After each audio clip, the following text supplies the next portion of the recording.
Good morning dear students.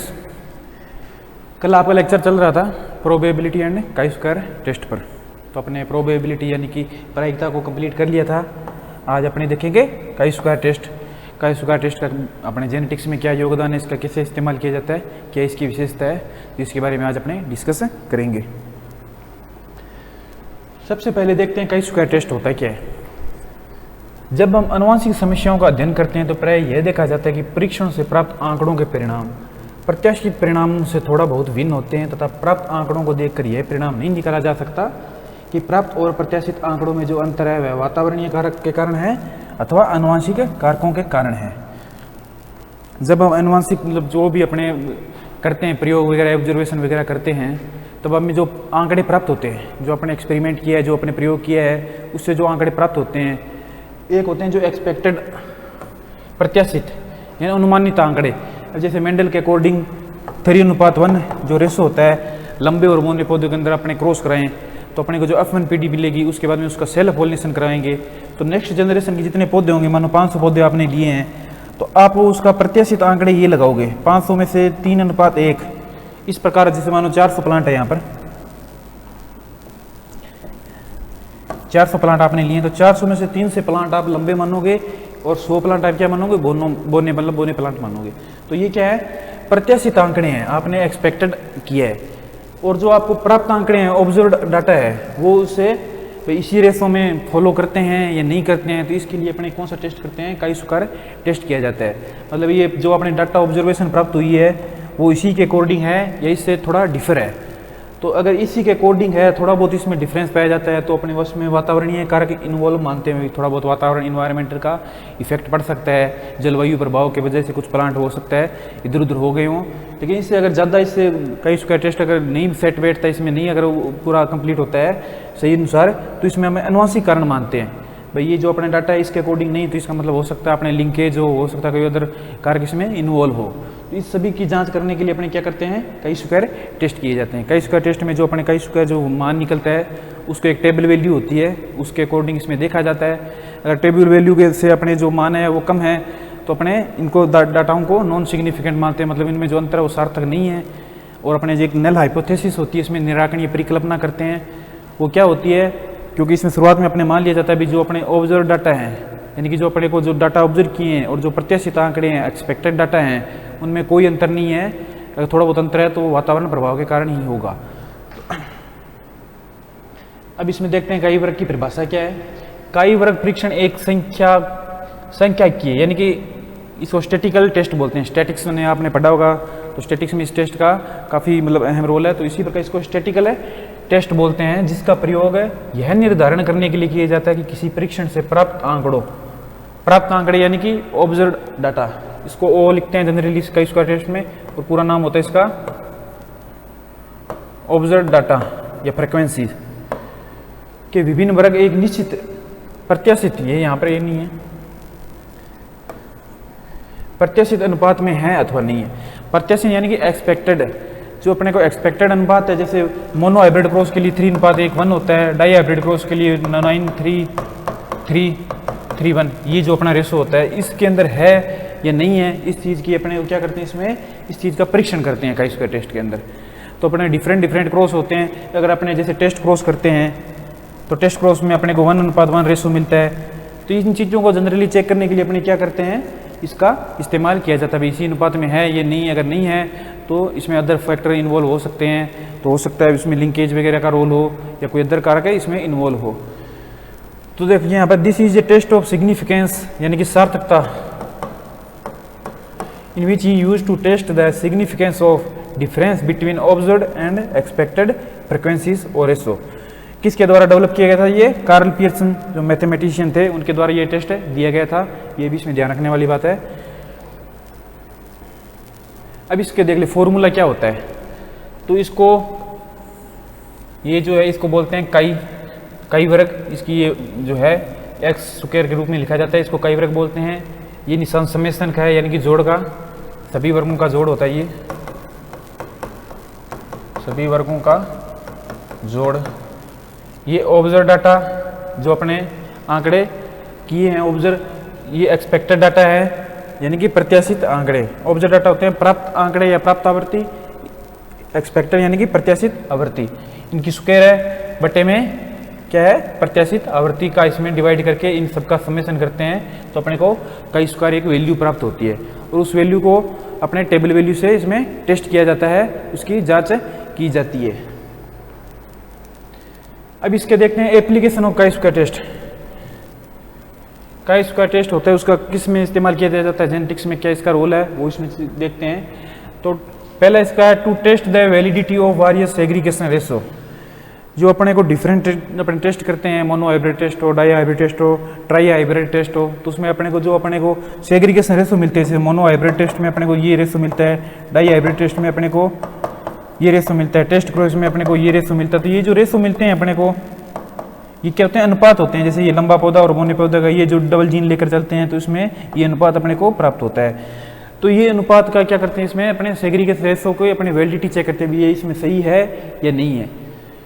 दूसरा for detection of linkage, linkage यानी कि जो दो या दो से अधिक जीनों की जो एक साथ अपने इनहेरिटेंस होने की जो प्रवृत्ति होती है उसको अपने लिंकेज बोलते हैं। क्या उनमें क्रॉसिंग ओवर नहीं होता है, दो जीन काफी पास में अपने लोकेट होते हैं तो एक साथ ही क्या होते हैं नेक्स्ट पीढ़ी में पहुंच जाते हैं, उनमें क्रॉसिंग ओवर नहीं होता है। तो इसकी वजह से क्या होता है ये जो अपने को ये अपने है ये जो एक्सपेक्टेड फ्रिक्वेंसी है इसमें क्या होता है चेंज हो जाता है, अपने को ये रेशो नहीं मिलता है, इसके अकॉर्डिंग अदर मिलेगा तो भी अपने इसमें अनुमान लगा सकते हैं इसमें लिंकेज वगैरह है या नहीं है। तीसरा है for study of gene frequencies in population genetics. Population genetics में जो जीन फ्रिक्वेंसी होती है उसका भी उसमें अनुमान लगाते हैं। RD1 ब्रेक का जो लो दिया था भी कोई भी जो अपनी पॉपुलेशन होती है उसकी जो अपनी जीन फ्रिक्वेंसी होती है वो कांस्टेंट रहती है, जब तक उसमें म्यूटेशन वगैरह न हो या जेनेटिक ड्रिफ्ट वगैरह न हो तब तक वो क्या रहती है उसमें कांस्टेंट रहती है। देखते हैं पहला टेस्ट ऑफ सेग्रीगेशन रेशो। तो इसमें क्या the significance of deviation of a observed segregation ratio from a hypothetical one can be easily tested with the help of chi square test. जो अपने ऑब्जर्व्ड सेग्रीगेशन रेशो है तो उसको अपने hypothetically यानी कि जो अनुमानित अपने रेशो है, इसमें आपको बताया था मोनो हाइब्रिड में 3:1 है, डाई हाइब्रिड में 9:3:1 है। तो ये क्या है हाइपोथेटिकल वन से अपने इसमें आसानी से टेस्ट कर सकते हैं काई स्क्वायर टेस्ट की मदद से भी इसमें डेविएशन किस वजह से है, इन्वायरमेंटल है या कोई अदर कारक इसमें इन्वॉल्व है। The chi square value is worked and out and calculated value of chi square is compared with the table value. Chi square value को अपने इसमें निकाला जाता है, उसके बाद में इसको टेबल वैल्यू से क्या किया जाता है कंपेयर किया जाता है। If the calculated value of chi square is higher than the table value it is considered significant and vice versa. अगर अपने जो टेबल वैल्यू है, अपने जो ऑब्जर्व वैल्यू है, जो अपने काई स्क्वायर की वैल्यू निकाल ली है उसको अपने टेबल वैल्यू से क्या करेंगे कंपेयर करेंगे। अगर उससे ज़्यादा पाई जाती है तो क्या माना जाता है सिग्निफिकेंट है, जो इसमें डिफरेंस है वो क्या है सिग्निफिकेंट है यानी कि सार्थक है। तो अपनी जो अपने हाइपोथेसिस एक्सेप्ट की थी नल हाइपोथेसिस भी इनमें कोई अंतर नहीं है और हो सकता है माड़ा मोटा अंतर हो तो वातावरणीय वजह से हो तो उसको अपने रिजेक्ट कर देते हैं और इसमें कोई अदर कारक को इन्वॉल्व मानते हैं।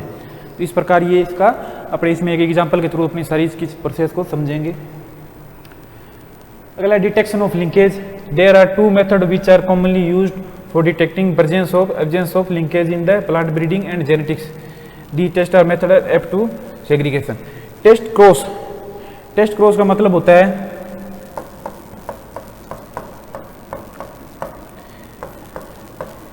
ये जो अपने को F1 प्राप्त होता है तो इसका F1 होता है हेटेरोजाइगस है तो इसका अपने जो रिसेसिव पेरेंट है ये तो क्या डोमिनेंट पेरेंट है और ये क्या रिसेसिव पेरेंट है अप्रभावी जिसमें दोनों जीने अप्रभावी हो। तो इसका अपने रिसेसिव पेरेंट से क्रॉस करवा के अपने को जो अनुपात मिलता है उसको अपने टेस्ट क्रॉस बोलते हैं। मतलब जो F1 का अप्रभावी जो अपने जनक है उसके साथ है क्रॉस करवाते हैं तो उसको क्या बोलते हैं टेस्ट क्रॉस बोलते हैं। तो इसमें अपने को जनरली क्या रेशो मिलेगा 1:1 रेशो मिलेगा। तो आपने प्रायिकता पढ़ी है तो इसमें 1:1, 1:1 और 1:1, 1:4 सॉरी। तो लंबे पौधों का 2/4 और बोनो पौधों का 2/4 यानी कि 1/2 दोनों का हाफ रेशो अपने को टेस्ट क्रॉस में मिल रहा है। अगर इसके अकॉर्डिंग अदर कोई रेशो मिलता है तो अपने इसमें क्या मानेंगे लिंकेज का इन्वॉल्व मानेंगे, लिंकेज इसमें उपस्थित मानेंगे। तो टेस्ट क्रॉस रेशो हो गया। दूसरा F2 segregation ratio. F2 segregation यानी कि जो F2 में जनरेशन आगे सेग्रीगेट होगी। अब जैसे इसको अपने सेल्फिंग कराएंगे तो अपने को 3:1 रेशो देगी। ये 3 प्लांट लंबे और 1 प्लांट है बोना, इस प्रकार का ये रेशो देगी। अगर इसके अकॉर्डिंग अदर कोई रेशो देती है तो इसमें अपने लिंकोज का इन्वॉल्व मानते हैं। तो इसको काई स्क्वायर टेस्ट की वजह से अपने चेक करते हैं, और अगर अपने मान टेबल वैल्यू से ज़्यादा पाया जाता है तो अपने लिंकेज वगैरह की इसमें उपस्थिति मानते हैं। अगला study of gene frequencies. The chi square test help in understanding whether gene and genotype frequency in random mating population are in equilibrium. यानी कि इक्विलिब्रियम का मतलब है कोई भी अपने जैसे P square 2p Q square, यानी कि कोई भी अपने जीन फ्रिक्वेंसी होती है वो इस रेशो में आगे क्या होती है, इनहेरिटेड होती है। इसे हार्डी-वाइनबर्ग का लॉ बोलते हैं। ये फ्रिक्वेंसी स्थिर रहती है इसमें, बिल्कुल तब तक चेंज नहीं होती जब तक इसमें म्यूटेशन वगैरह हो, रैंडम ड्रिफ्ट हो, ये इस प्रकार के जो वातावरणीय कारक है, जो अदर कारक है वो इन्वॉल्व नहीं हो, तब तक ये फ्रिक्वेंसी क्या रहेगी, अपने इसमें स्थिर ही रहेगी। तो इसका मतलब है जैसे म्यूटेशन का मतलब होता है किसी जीन फ्रिक्वेंसी जो लील वगैरह उसमें क्या होता है, जीनोटाइप उसमें चेंज आ जाना, सडन चेंज होते हैं जो हेरिटेबल चेंज होते हैं, तब जाके ये फ्रिक्वेंसी इसमें चेंज हो जाएगी। सिलेक्शन जब अपने कोई रैंडम मेटिंग पॉपुलेशन है, रैंडम मेटिंग का मतलब है कोई पॉपुलेशन अपने आप अपने मीटिंग वगैरह करी, उसमें ह्यूमन का इन्वॉल्व बिल्कुल भी नहीं है। अगर अपने उसमें सिलेक्शन करते हैं, अपने डिजायर्ड प्लांट उसमें से उठाते हैं तो भी जीन फ्रिक्वेंसी चेंज हो जाएगी। माइग्रेशन है एक जगह से दूसरी जगह पहुंचना, और रैंडम ड्रिफ्ट जो यानी कि जो अपने सैम्पलिंग जो एरर आती है उसकी वजह से इसमें कोई चेंज होता है। तो इस प्रकार कहने का मतलब ये जो कारक हैं ये इन्वॉल्व होंगे तभी अपनी जो जीन फ्रिक्वेंसी है, जीनों की फ्रिक्वेंसी है पीढ़ी दर पीढ़ी बनी रहती है उसमें चेंज होगा। तो इसका भी अपने डिटेक्शन है इस टेस्ट की मदद से, इसका टेस्ट की मदद से इसमें करते हैं। अब ये है काई स्क्वायर की टेबल वैल्यू बोलते हैं इसको।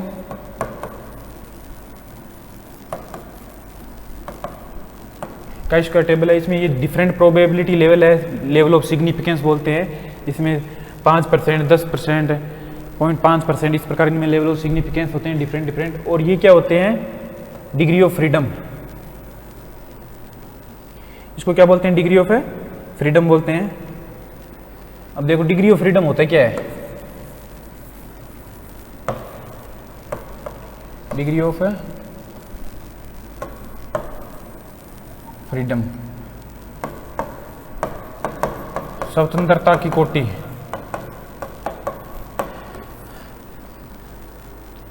जैसे आपके पास 5 बॉल है, आपको किसी इनको 5 बंदों में आपको बांटनी है इस बॉल को, 5 बॉलों को, तो आपको कितनी बॉल की डिग्री ऑफ फ्रीडम होगी, मतलब आपके पास 4 बॉल ऐसी होगी अच्छी कि आप 5 में से किसी को दे सकते हो।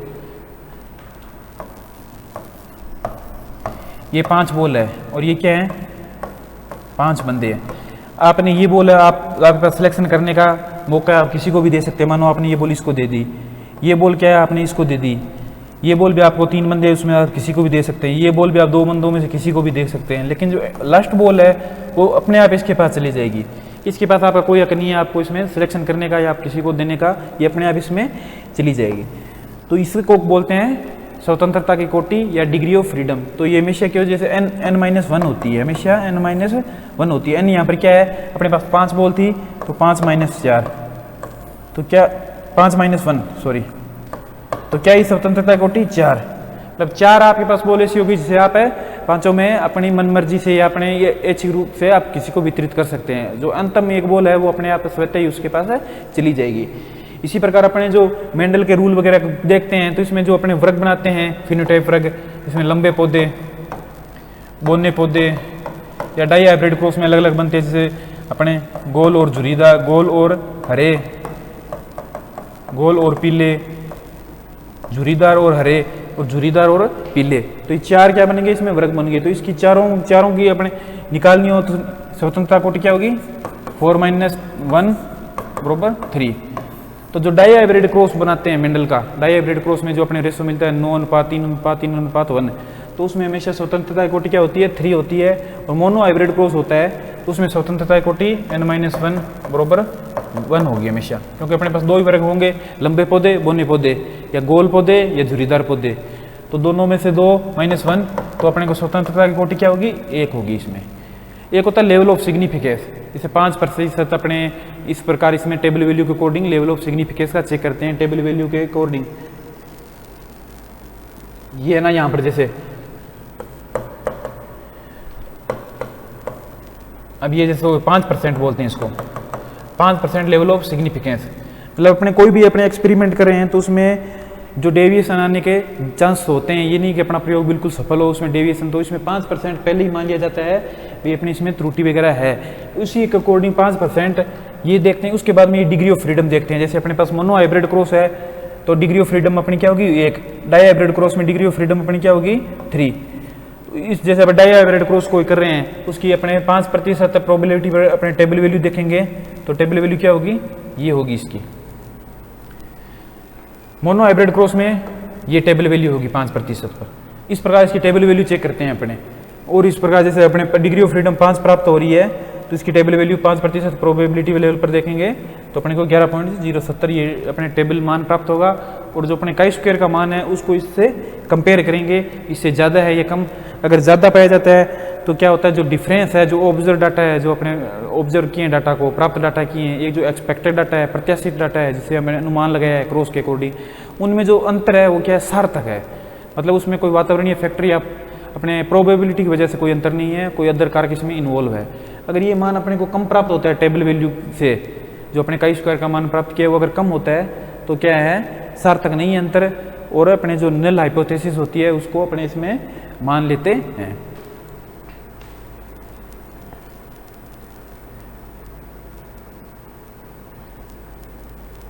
अब यहाँ पर देखते हैं एग्जाम्पल देखते हैं। मटर में एक लंबे पौधे का बोने पौधे के साथ क्रॉस करने पर F1 संतति के सभी पौधे लंबे थे। ठीक है, आप लंबे और बोनो पौधों का क्रॉस करेंगे तो गैमेट्स बनेंगे। इसका यहाँ से टी गैमेट आएगा और इसका यहाँ से स्मॉल टी, दोनों का क्या होगा, फर्टिलाइजेशन होगा, और जो जायगोट बनेगा, भ्रूण बनेगा, उसको क्या होगे, विषम युग्मजी, हेट्रोजाइगस। दोनों अगर अलील डिफरेंट हो तो इसको हेट्रोजाइगस बोलते हैं। इसमें दोनों अलील क्या है, इसके सेम है तो इसको होमोजाइगस बोलेंगे, इसको भी होमोजाइगस बोलेंगे। लेकिन दोनों में डिफरेंट है तो इसको हेट्रोजाइगस यानी विषम युग्मजी बोलते हैं। तो ये क्या होंगे, प्रभावी जीन अपना इसमें प्रभाव दिखाएगा। तो सभी पौधे क्या होंगे, लंबे होंगे F1 में। ठीक है, सभी पौधे लंबे थे, परंतु F2 में 787 पौधे लंबे तथा 277 पौधे बोनने पौधे प्राप्त हुए। अब ये अपने को क्या है, ऑब्जर्व डाटा है, ऑब्जर्व फ्रीक्वेंसी बोल सकते हो आप इनको, यानी कि प्राप्त आंकड़े। अपने को एक्सपेरिमेंट किया, ये अपने जो F1 प्लांट प्राप्त हुए, उसके बाद में इसमें अपने क्या किया, सेल पॉलिनेशन होने दिया। तो जो जीन कॉम्बिनेशन होगा उसके बाद में ये अकॉर्डिंग टू आगे प्लांट बनेंगे, जिसमें कुछ लंबे होंगे, कुछ हेट्रोजाइगस लंबे होंगे, कुछ है बोने प्लांट होंगे। उसमें क्या हुआ, अपने को 787 पौधे लंबे और 277 पौधे बोने प्राप्त हुए। उपरोक्त आंकड़ों का कोई कई वर्ग परीक्षण कीजिए तथा वंशानुगत पद्धति का वर्णन कीजिए। तो अपने को इसको देखते हैं। तो लंबे पौधे अपने के पास कितने प्राप्त हुए, 787, बोने पौधे कितने हैं, 277। अगर अपने इसको रेशो में कन्वर्ट करें तो ये इस प्रकार का अपने को रेशो प्राप्त होता है, 2.8:1, जो लगभग अपने मेंडल का जो रेशो है 3:1 का उसके आसपास है, के अनुपात के अति निकट है, मतलब इसके आसपास में अपने इसको मानते हैं। तो निराकरणीय परिकल्पना ये है कि पौधे 3:1 में है। तो नल हाइपोथेसिस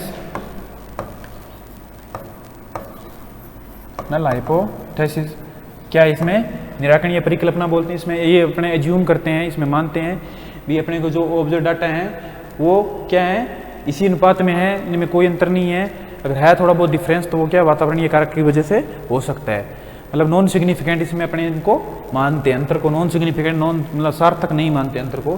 तो ये अपनी नल हाइपोथेसिस, इसमें पहला पॉइंट क्या होता है, इसमें नल हाइपोथेसिस स्वीकार करते हैं। अब इसमें क्या करते हैं, 3:1 अनुपात के आधार पर पौधों की प्राप्त संख्या में लंबे और बोने पौधों की प्रत्याशित संख्या ज्ञात करने के लिए दोनों तरह के पौधों के योग को अनुपात में विभाजित करते हैं। अब यहाँ पर देखो अपने पास है ऑब्जर्व डाटा है, अब अपने को क्या करना है, एक्सपेक्टेड डाटा, प्रत्याशित आंकड़े, मतलब इस रेशो को अपने को प्लांट में डिफाइन करना है। इसमें जैसे अपने पास 787 पौधे कितने हैं, लंबे, 277 पौधे कैसे हैं, बोने। तो इनको टोटल जोड़कर अपने को कितने पौधे, 1064 पौधे थे। तब इसको अपने को किसमें 3:1 रेशो में इसको डिवाइड करना है, ताकि अपने पास क्या आ जाए, एक्सपेक्टेड डाटा आ जाए, प्रत्याशित आंकड़े अपने पास आ जाएं। तो 4 पौधों में लंबे पौधों की संख्या, अभी 4 पौधों में से 3 पौधे लंबे हैं, तो इसको अपने 1064 से अपने इसमें इसका रेशो निकालेंगे। तो जैसे 4 दूनी 8, 6 चौका 24, 2 बच गए 6 चौका 24, और इसको इससे गुणा करने पर अपने को 798 क्या हो रहे हैं, पौधे प्राप्त हो रहे हैं। इसी प्रकार दोनों पौधों का ज्ञात करोगे तो 4 में से एक पौधा क्या है, बोना है। तो 1064 का 1/4 निकालेंगे तो अपने को 266 इसमें प्राप्त होगा। तो ये क्या है, एक्चुअल जो 3:1 रेशो है वो इस प्रकार होगा। एक्चुअल 3:1 रेशो है वो किस प्रकार होगा, इस प्रकार होगा। इसमें 200 अपने 787 पौधे लंबे थे, लेकिन एक्चुअल जो 3:1 में 798 पौधे अपने को लंबे प्राप्त होने चाहिए। तो ये क्या अपने निकला है, एक्सपेक्टेड जो रेशो होता है, एक्सपेक्टेड जो फ्रीक्वेंसी होती है, जो प्रत्याशित आंकड़े वो अपने इस प्रकार इसमें निकालते हैं। अगर अपने पास डाई हाइब्रिड क्रॉस है, अपने पास 4 हो, मतलब 4 वर्ग बने हो जिसमें लंबे और बोने पौधे जैसे 2 हैं, उसी प्रकार 4 पौधों का भी अपने क्रॉस होता है, उसमें 4 पौधों, तो उसमें भी अपने इस प्रकार इनका रेशो निकालते हैं। चारों को जोड़ के जितनी संख्या आती है उसको उसे जैसे अपने 9:3:3:1 ये जो रेशो होता है, तो इनको पहले कंप्लीट को जोड़ लेते हैं। 3, 3, 6, 7 और 9 और 7 16, तो 16:9 लगा के जैसे मानो अपने पास 1066 पौधे प्राप्त हो रहे हैं। तो इसका रेशो निकालते जाते हैं और एक्सपेक्टेड डाटा अपने को तैयार कर लेते हैं। मतलब किसी भी प्रकार के क्रॉस हो तो इसी प्रकार अपने को डाटा निकालना है। जैसे इसमें 3:1 रेशो था, इसको जोड़कर 4 हो गए, तो 4 में से 3 लंबे पौधों का रेशो निकालना है। इस प्रकार इसको अपने गुणा कर देंगे और ये 798 पौधे अपने को एक्चुअल जो 3:1 रेशो है उसमें प्राप्त हो गए। अब इसके अपने क्या बनाते हैं, एक टेबल बनाते हैं इसके बाद में। जैसे ये अपने यहाँ पर फिनोटाइप है, जो अपने वर्ग हैं जो अपने को प्राप्त हो रहे हैं, जिसमें इसमें 2 ही अपने मोनो हाइब्रिड क्रॉस है तो अपने को 2 ही प्राप्त हो रहे हैं यहाँ पर। अगर डाई हाइब्रिड क्रॉस होता तो यहाँ पर 4 प्राप्त होते हैं। ऑब्जर्व फ्रीक्वेंसी 787 पौधे और 270 पौधे बोने, ये अपने को क्या हुए हैं, उस जो अपने प्रयोग किया था उसमें अपने को पौधे प्राप्त हुए हैं। अपने जो अंकों से ऑब्जर्वेशन लिए उस अकॉर्डिंग अपने लंबे और पौधों को काउंट किया है, दोनों पौधों को काउंट किया है, तो अपने को ये इस प्रकार का आंकड़ा मिला है। एक्सपेक्टेड फ्रीक्वेंसी इसको ई से डिनोट करते हैं, यानी कि प्रत्याशित आंकड़े हैं ये, प्रत्याशित आंकड़े, ये प्रेक्षित आंकड़े बोलते हैं इनको हिंदी में, प्रेक्षित आंकड़े। तो ये एक्चुअल जो 3:1 रेशो है उसके अकॉर्डिंग अपने निकालें तो 798 और 266 इस प्रकार का रेशो आना चाहिए। उसके बाद में अपने क्या करते हैं, ऑब्जर्व्ड माइनस एक्सपेक्टेड डाटों का इसमें माइनस करते हैं, तो अपने को -11 इसमें ये प्राप्त हो रहा है, +11 ये प्राप्त हो रहा है।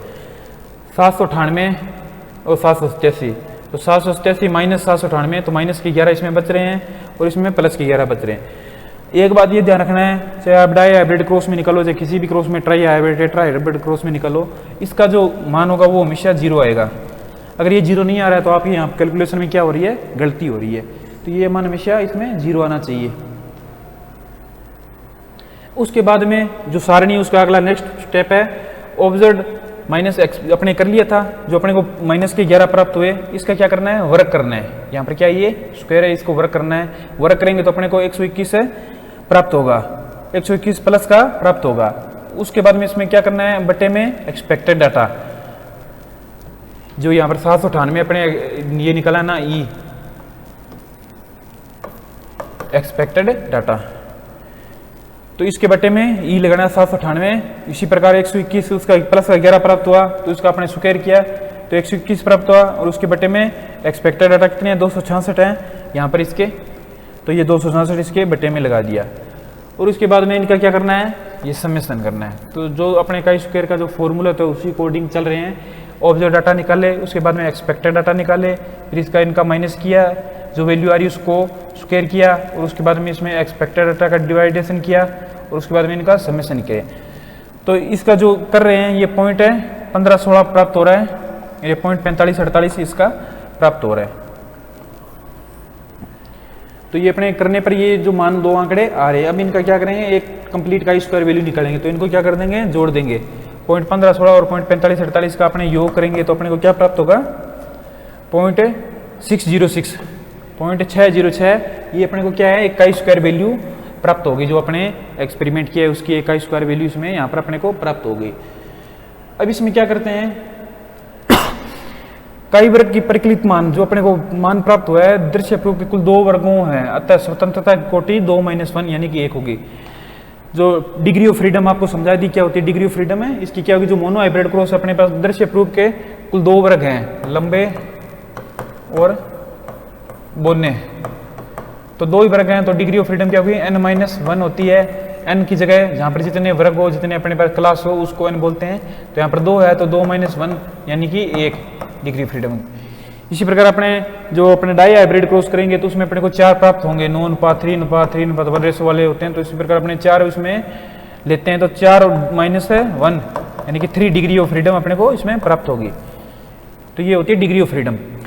स्वतंत्रता कोटि तथा 0.05 यानी 5% प्रायिकता स्तर पर सारणी का मान है, जो अपने सारणी का स्क्वायर जो होती है उसकी सारणी का मान क्या है 3.841 है। तो ये आप यहाँ पर देख सकते हैं।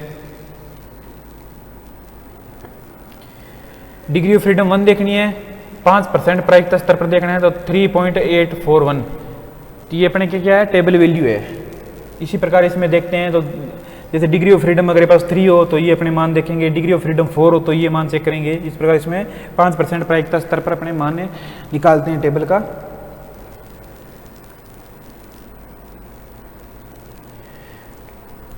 तो ये क्या है का स्क्वायर का मान है 3.841।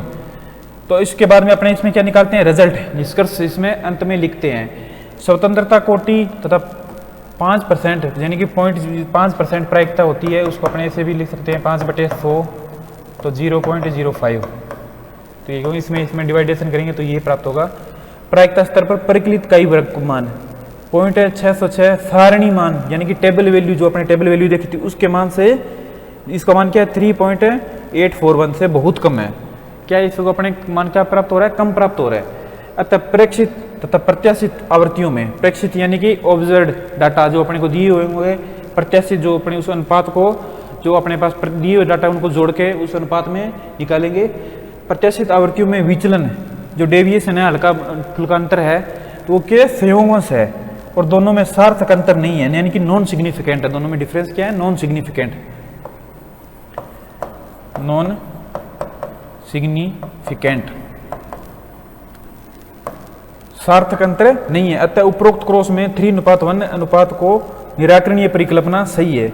जो अपने नल हाइपोथेसिस शुरुआत में एक्सेप्ट की थी, बीन में ये क्या है अपने को जो ऑब्जर्व डाटा है वो 3:1 रेशो में ही है उसमें, तो वो क्या होती है यहाँ पर स्वीकार की जाती है। अगर यही टेबल वैल्यू अपने को ज़्यादा प्राप्त होती, 3.841 से ज़्यादा प्राप्त होती यानी 4 पॉइंट समथिंग प्राप्त होती, तो अपने पर क्या होता अंतर होता जो उनके बीच में, वो उसको अपने सार्थक मानते, सिग्निफिकेंट अंतर मानते। और जो अपने नल हाइपोथेसिस थी, जो अपने निराकरणीय परिकल्पना स्वीकार की थी, उसको अपने यहाँ पर क्या कर सकते, रिजेक्ट कर देते, अस्वीकार उसको कर देते। तो इस प्रकार ये chi-square टेस्ट होता है, इस प्रकार ये chi-square टेस्ट किया जाता है। तो इसमें आप अगर डाई हाइब्रिड क्रॉस में देखोगे तो यहाँ पर 4 खाने बनेंगे, तो आपको 4 ऑब्जर्वेड जो अपने फ्रिक्वेंसी होगी वो 4 होगी। इसी प्रकार इसकी एक्सपेक्टेड फ्रिक्वेंसीज है वो भी अपने को चारों निकालनी होगी। इसी मतलब कहने का अभी ये जो होता है गणना होती है इसी फॉर्मूले के अकॉर्डिंग होगी, चाहे अपने को कितने इसमें जो वर्ग वगैरह वो कितनी प्राप्त हो जाए, जो डिग्री ऑफ फ्रीडम बढ़े कितनी हो उसमें। तो अपने इसमें टेबल वैल्यू दी होती है जो अपने उसके अकॉर्डिंग इसमें चेक करके इस अपने मान की जो chi-square मान है उसकी गणना करते हैं। अगर अपने कम प्राप्त होता है टेबल वैल्यू से तो उसमें नॉन सिग्निफिकेंट डिफरेंस मानते हैं, सार्थक अंतर नहीं मानते हैं, और जो नल हाइपोथेसिस होती है उसको अपने स्वीकार करते हैं। अगर ज़्यादा प्राप्त होता है तो उसको अपने रिजेक्ट कर देते हैं।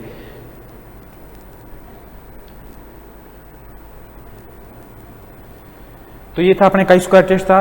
प्रोबेबिलिटी और chi-square टेस्ट दोनों कंप्लीट हो गए हैं। प्रोबेबिलिटी यानी किसी घटना के घटित होने की जो संभावना होती है उसको अपने प्रोबेबिलिटी बोलते हैं। प्रोबेबिलिटी का एक छोटा सा अपने सवाल इसमें और कर लेते हैं।